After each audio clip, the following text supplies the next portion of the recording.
A minha primeira palavra vai naturalmente para o Conselho, para vos agradecer mais um ano de trabalho. Este Conselho é um Conselho muito especial, porque é um Conselho que atua quer colegialmente, quer individualmente. Colegialmente, inúmeras iniciativas, e houve um grande sucesso este ano, que foi o Fórum Euro-Africano. Duvidava-se que fosse possível pôr de pé, até pela dificuldade de conciliar datas com a reunião do Commonwealth ou da Comunidade Francesa, e foi possível pôr de pé.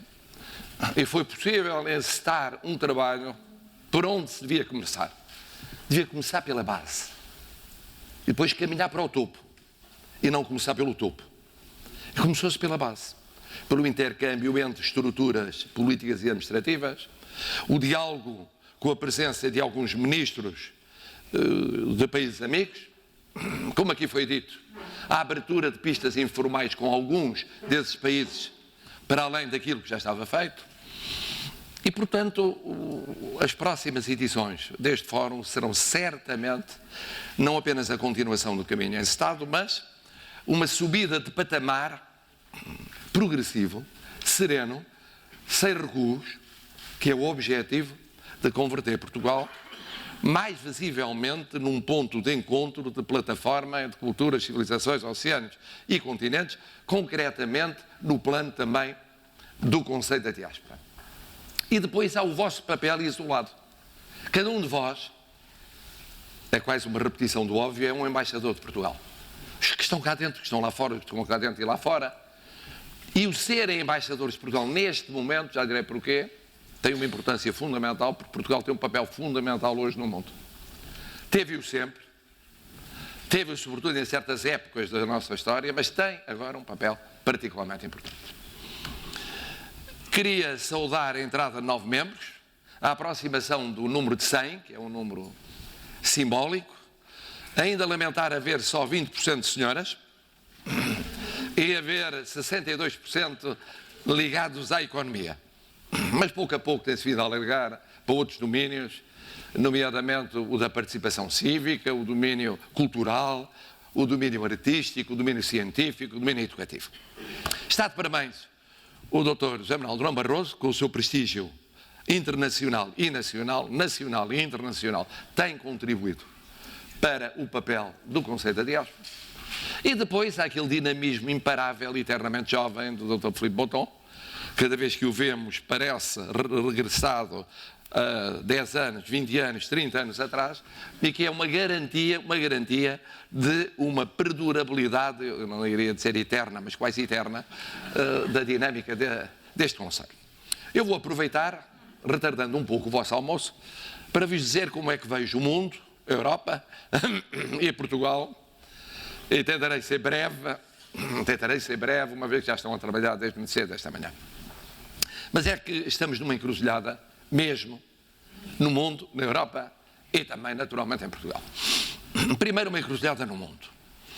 Não vou falar daquele debate secular que tenho referido algumas vezes sobre saber se o centro económico do mundo continuará no Ocidente, ultimamente nos Estados Unidos da América, mais do que na Europa, quando foi a seguir à Revolução Industrial, ou passará para a Ásia, com o peso da China, da Índia, do Japão, das Coreias cada vez mais próximas e de outras realidades asiáticas.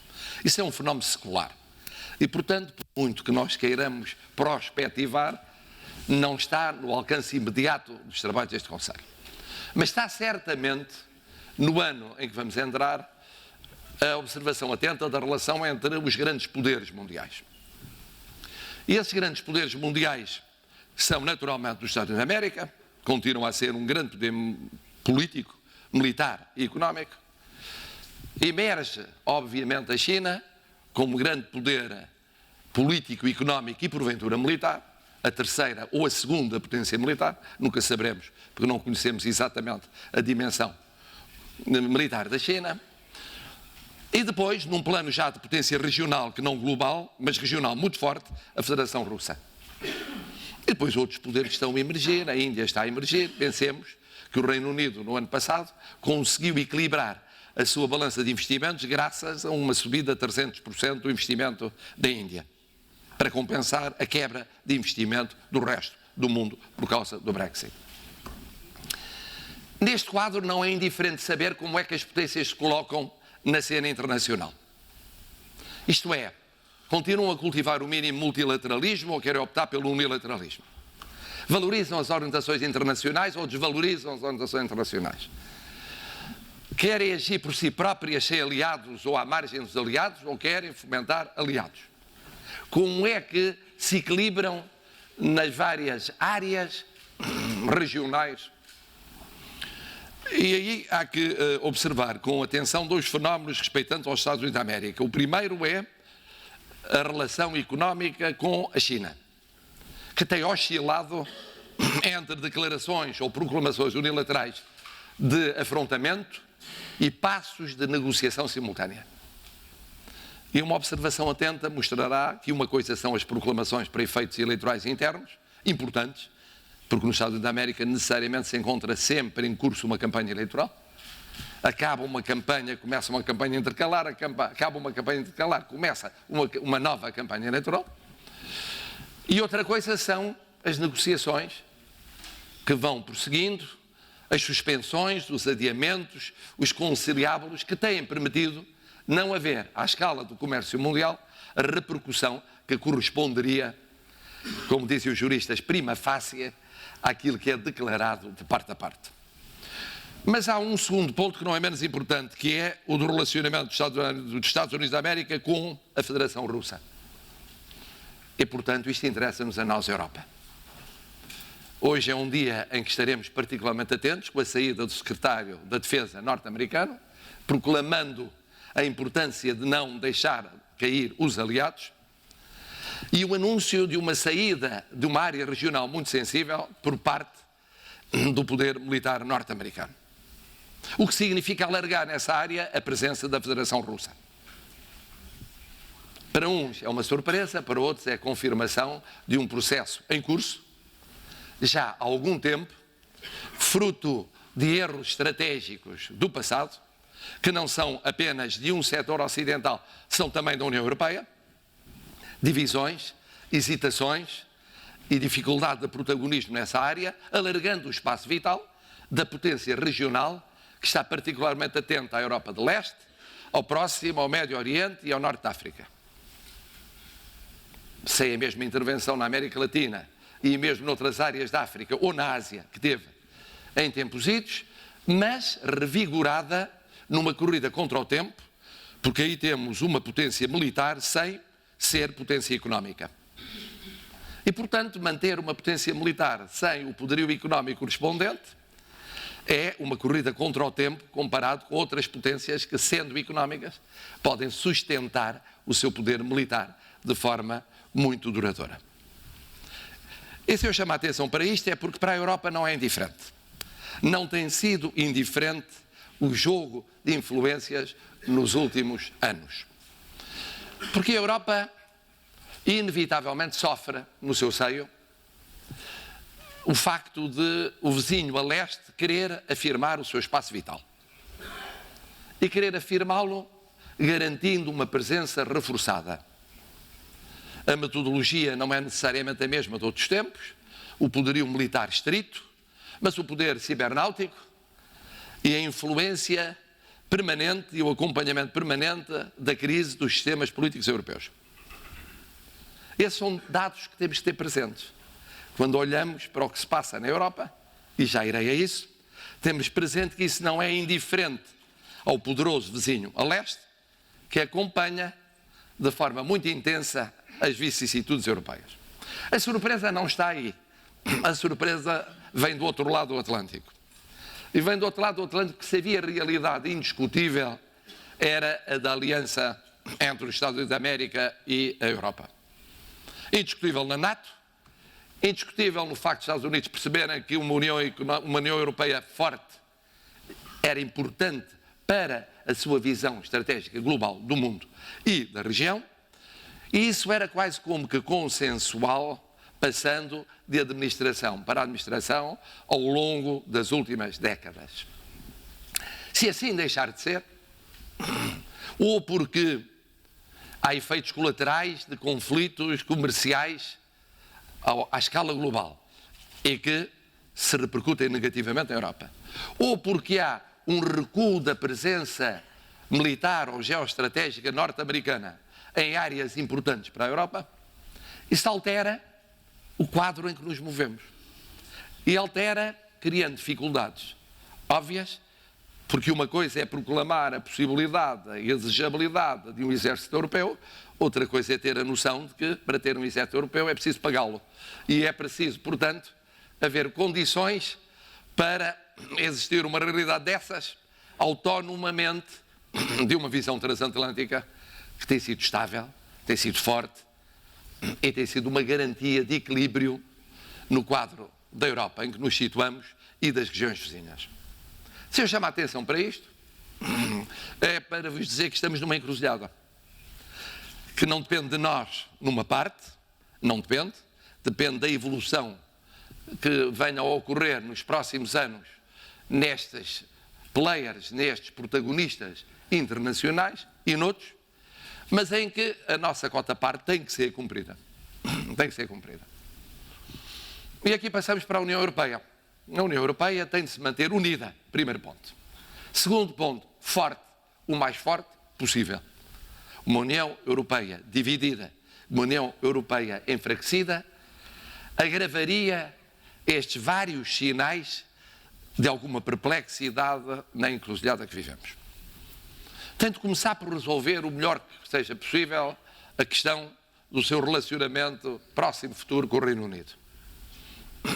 Portugal tem tido aí um papel muito importante, porque Portugal, com outros países europeus, tem estado na vanguarda daquilo que é criar na União Europeia um espírito de unidade, mas também de abertura, de diálogo, de compreensão e de criação de condições para tornar o mais propício possível e o mais duradouro possível um entendimento com o Reino Unido. E tem sido viável até agora manter a unidade europeia nestas negociações, uma posição comum, uma posição atenta às vicissitudes britânicas, colaborante para permitir a abertura do caminho para o acordo, para um entendimento, que naturalmente em última análise depende de uma decisão soberana do Reino Unido.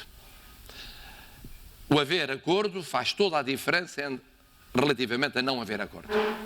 Todo o acordo, e este é o melhor acordo possível neste momento, é uma abertura de caminho para outros passos no futuro. Um não acordo, uma não aceitação do acordo, uma rejeição do acordo, o regressar a uma estaca zero, não uma estaca zero, uma estaca menos 1, menos 2, menos 3, menos 10, é avolumar os problemas, todos, incluindo os transatlânticos. Portanto, todos os problemas se avolumam pela instabilidade que é criada ou que é reforçada no quadro da União Europeia e no quadro do Reino Unido. E por isso esta é uma primeira corrida contra o tempo. Mas pela racionalidade. Pela racionalidade. O grande problema hoje, na política atual, a todos os níveis, é a conversão da racionalidade na emotividade. O que não é mau, necessariamente, desde que seja uma emotividade racional. Quando se passa a irracional, não é mau, é péssimo. É péssimo. E neste relacionamento com o Reino Unido não pode haver irracionalidade. Tem de haver racionalidade. E Portugal, novamente, está a fazer o seu trabalho. Porque está a preparar-se para o cenário, que é o melhor cenário, que é aquele que está a ser trilhado, mas ao mesmo tempo não descura o relacionamento bilateral com o seu aliado de sempre. Não é por acaso que o maior destino de investimento britânico no último ano foi Portugal, em todo o mundo. O que significa algum trabalho interessante e curioso e alguma percepção de parte a parte da importância do papel de Portugal para o Reino Unido e do Reino Unido para Portugal. Mas depois a União Europeia tem outros problemas a resolver. E o segundo problema a resolver é o de atingir um acordo minimalista antes das eleições europeias sobre pontos essenciais no domínio da União Económica e Monetária para reforçar a zona euro e o seu poder orçamental, para reforçar os mecanismos de estabilização económica, não deixando ao talento de um líder do Banco Central Europeu a resolução de problemas que os tratados e as regras deixam relativamente em aberto, para consolidar um percurso que permita o crescimento e o emprego e a estabilidade essencial.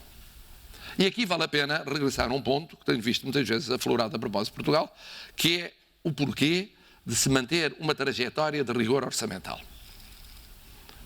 Basta olhar, aliás, para um ou outro país que aparentemente se afastava dessa trajetória e que recuou, para se perceber que não é por razões ideológicas ou doutrinárias, é porque os mercados imediatamente reagiram.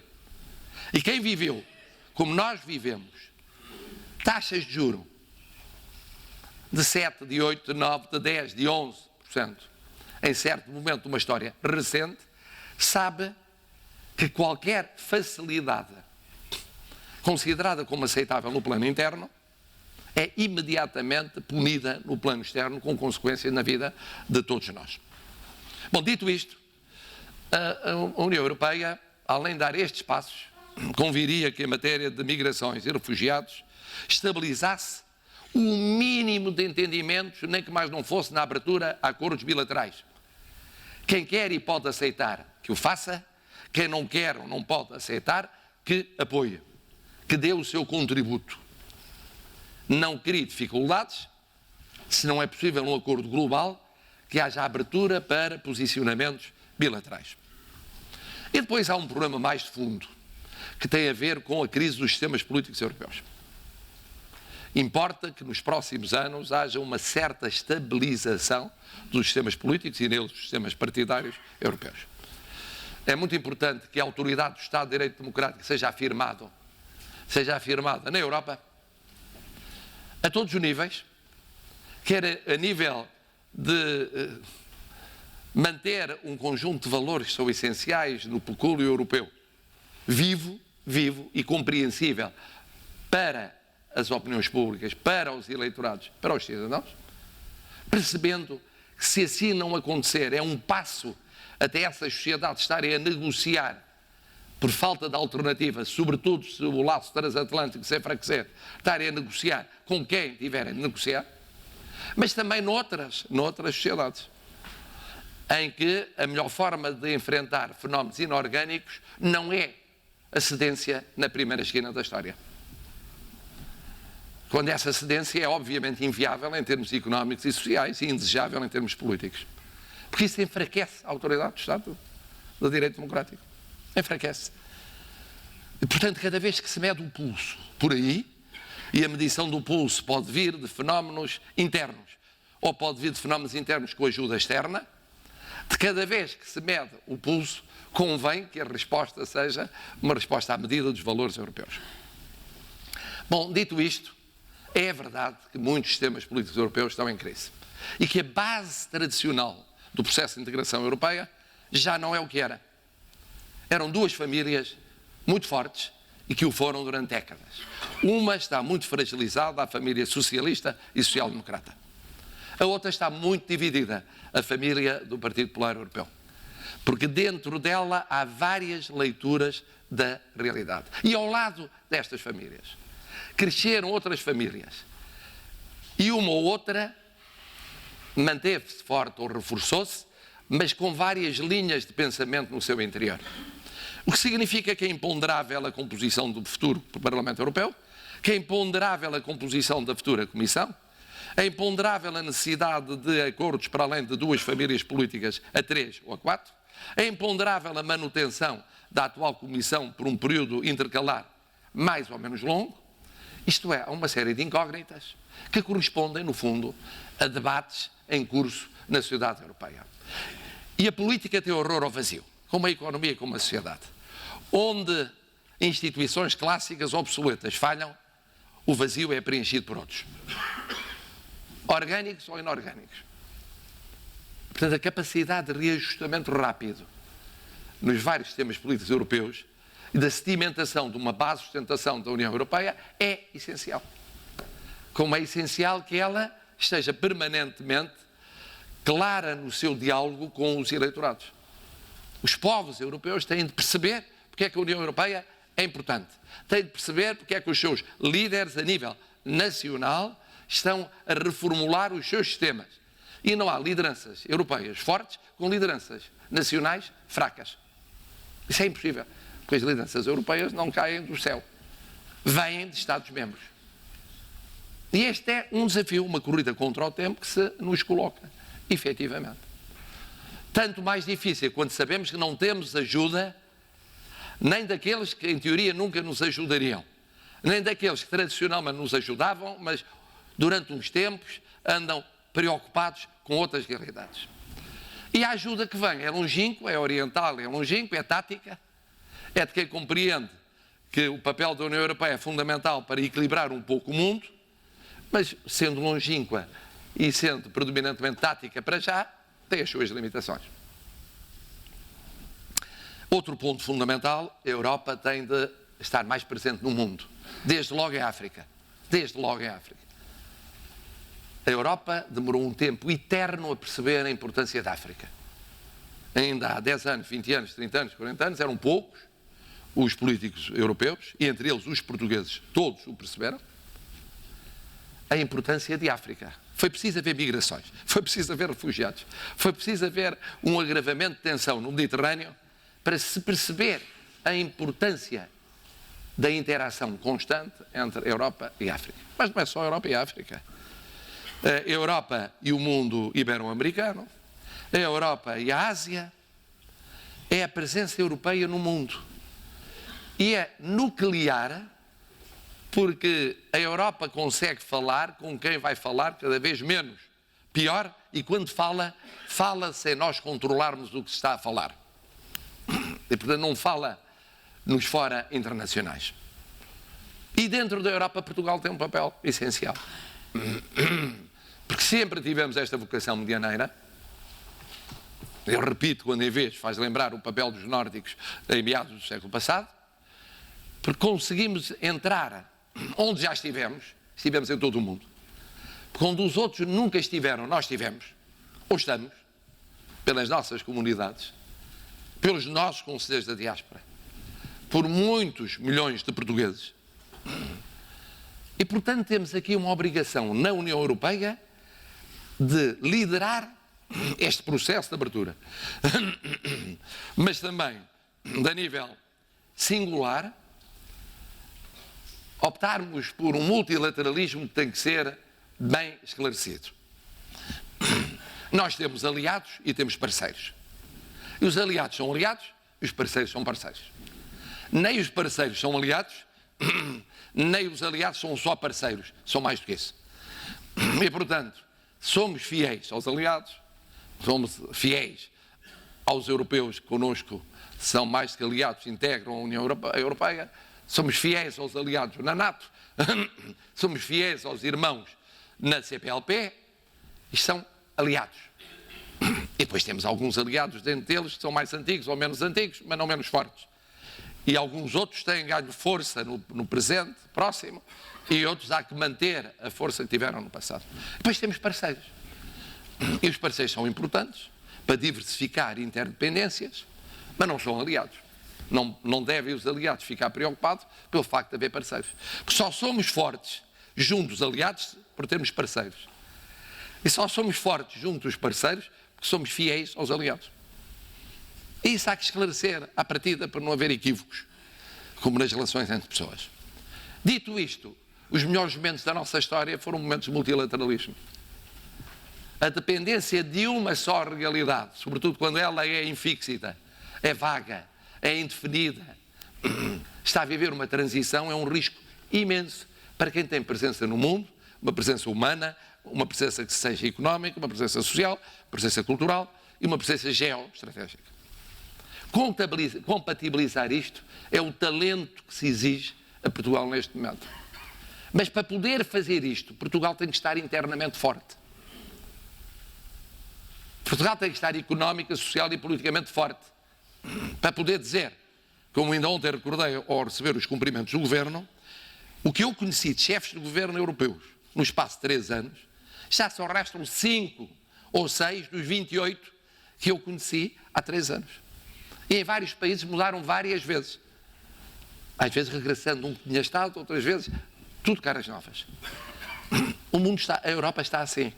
E o mundo está assim, mas a Europa está assim. O que dá à estabilidade política em Portugal uma importância acrescida. De repente, os novatos de há 3 anos são quase senadores.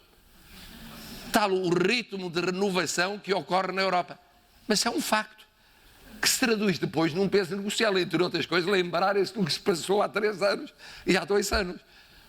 Porque os recém-chegados não se lembram, não sabem, vão aprender, querem saber o que se passa. Isto é espantoso, mas é verdade. E se pensarmos que alguns dos senadores estão quase de partida,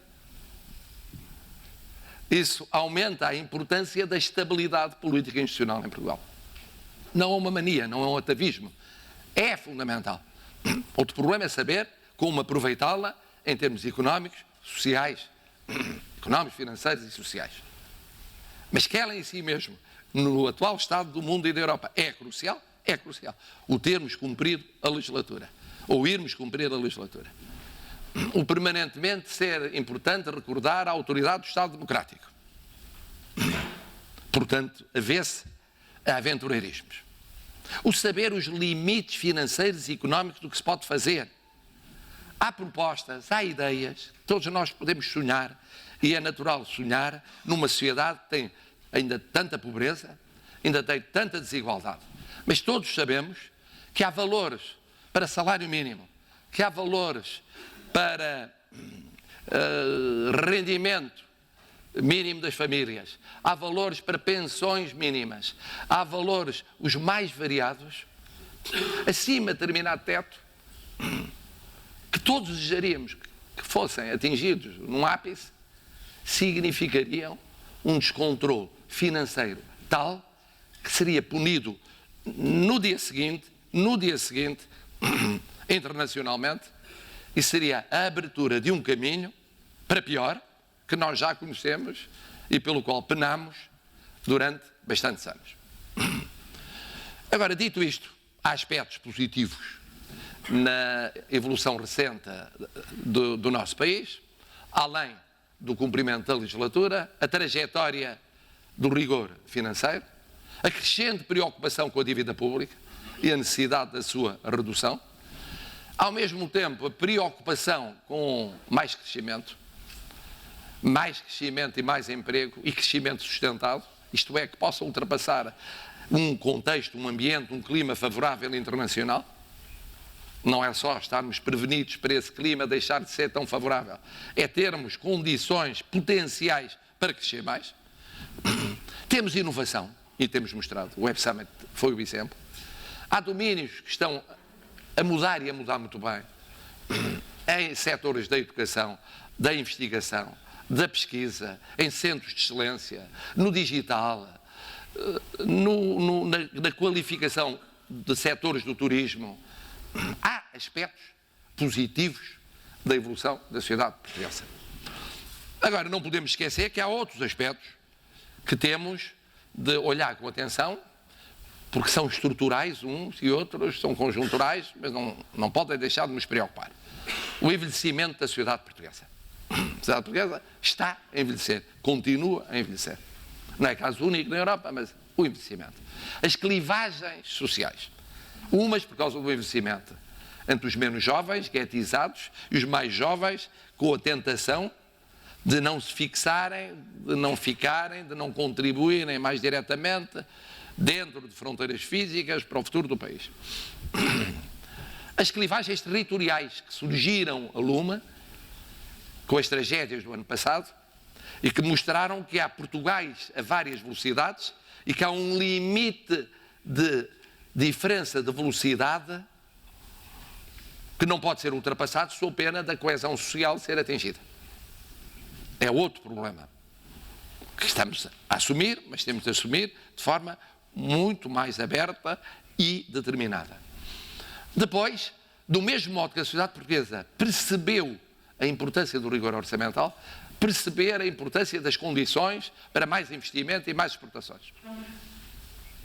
Há condições, chamados custos de contexto, que significa, trocado por termos mais acessíveis, criar condições em vários domínios que vão do funcionamento da justiça, até aos custos que condicionam a produção, até à estabilidade do sistema fiscal, até à estabilidade social, à estabilidade institucional e a outros fatores, são importantes para esse investimento, no momento em que há uma vontade externa de investir em Portugal. Por mérito nosso, temos trabalhado por isso, e por circunstâncias que nos são alheias. O Brexit, por um lado, a instabilidade noutros países europeus, a incerteza em alguns países da Europa de Leste, as vicissitudes vividas noutros países, noutros continentes, isso atrai investimento potencialmente para Portugal. Para além de um investimento estritamente político, que também o há, ou estratégico, de quem entende que Portugal é importante, porque a União Europeia é importante, e Portugal pode ser importante duradouramente no futuro. E não vem à procura de rentabilidade, vem à procura de posições que sejam posições políticas. E isso aconteceu e tem acontecido com alguns dos protagonistas que vos falei. É o caso da China, é o caso dos Estados Unidos da América, que penso que estão crescentemente interessados mais do que estiveram ao longo de anos em olhar para a nossa posição geoestratégica, mesmo do ponto de vista energético, e para reforçar laços. Já não falo na posição que temos no Atlântico, privilegiada a vários títulos. Eventualmente até pode a Federação Russa olhar com atenção, por perceber que está a ficar muito, muito atrás nessa presença, ainda que simbólica, no domínio económico em Portugal. Mas a nós interessa-nos agora é trabalhar por um investimento que pensa na rentabilidade e naquele que vem politicamente, e aí o problema é saber até onde é vir esse investimento político. Mas, num investimento que pensa na rentabilidade, há que criar condições para esse investimento num momento particularmente propício para isso. Muito dele ligado à exportação. Isso implica criar consensos nacionais mínimos que proporcionem as condições para esse investimento, leia-se, para essa competitividade, leia-se, para esse crescimento. Ora, esse é outro dos problemas em Portugal. E esse problema não o podemos iludir. Não temos, felizmente, problemas da gravidade de outros sistemas políticos europeus. Se houvesse dúvidas, elas têm sido desmentidas todos os dias. No sentido rigoroso do termo, todos os dias. Os portugueses não trocam a segurança da democracia pelo aventureirismo de experiências marginais e antissistémicas. Sabem que têm períodos para votar e daqui a 5 meses votam. E votam como quiserem. E sabem que têm a oportunidade de formar partidos, de aderir a partidos, de exprimir através de movimentos institucionais no quadro do sistema, garantindo o máximo de liberdade de expressão do seu pensamento, mas também o máximo de segurança dentro da democracia. Sabem isso. Mas não é esse o problema. O problema é outro. É que os protagonistas políticos e sociais têm de olhar com mais atenção para o que mudou na sociedade portuguesa, na Europa e no mundo. E têm de se reajustar. Têm de se reajustar. Têm de se reajustar a movimentos inorgânicos que surgem e que não têm enquadramento nessas realidades. Têm de se reajustar a novos desafios difíceis para a democracia, que o mundo eletrónico, o mundo digital, novas formas de expressão política, novas gerações colocam, tem de se adequar a isso. Tem de se ajustar a isso. E há duas maneiras de se ajustar. A primeira é haver consensos básicos naquilo que deve ser duradouro. Não se pode rever o sistema de justiça todos os governos. Não se deveria rever o sistema de saúde todos os governos. Vem um governo mais à esquerda, muda a saúde num sentido. Vem um governo mais à direita, muda noutro sentido. Vem um governo mais à esquerda, muda noutro sentido. Não há planeamento e investimento a prazo que aguente. Isso não existe. E o mesmo no sistema educativo. E já não digo nos quadros institucionais básicos, de haver estabilidade. Mas para isso é preciso haver, naturalmente, entendimentos. Não se quer chamar consensos, chama-se acordo, chama-se entendimento, chama-se aproximação de pontos de vista. Tem de haver. Mas, ao mesmo tempo, tem de haver alternativas claras quanto à governação. Se não há alternativas claras quanto à governação, há um vazio que se cria. Esse vazio, naturalmente, é sustentado por quem esteja em melhores condições para governar, mas as pessoas querem ter alternativas. Não querem escolher apenas por exclusão de partes. E esse é um grande desafio. Porque os sistemas políticos europeus que tiveram maiores crises, tiveram-no por falta de alternativas.